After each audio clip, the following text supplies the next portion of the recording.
หลายมันก็คือสิเป็นไปบ่ได้ย้อนว่าในตอนนี้ไอ้ก็มีคนนอกของง่ายได้แล้วบ่ได้แล้วก็บ่ได้แล้วเสียใจอีหลีอ้าย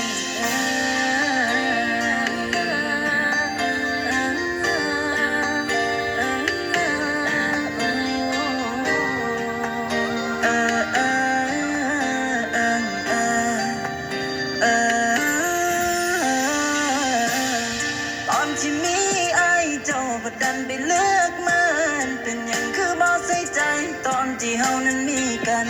ปล่อยให้ไอ้น้ำตาไหลและเจ้าก็ไปกับเขาตอนมือที่เจ้าไปเสือกใหญ่ๆผู้จองก็ยังดึงเจ้าบ่ได้ย้อนเบิกใจเราเด้น้องไอ้ก็ได้แค่เลี้ยวมองเบิ่งน้องไปเป็นของคนสุดสิกล้ำกลืนน้ำมันเดินออกทางตากลืนบ่ได้แล้วนะเพื่อนน้ำตาที่ซุ่มนองพากันเข้ามาทุบมายองฝ่ามันสั่นดันบ่อยู่อยู่บ่ไหวก็ต้องยอมน้องเด้อ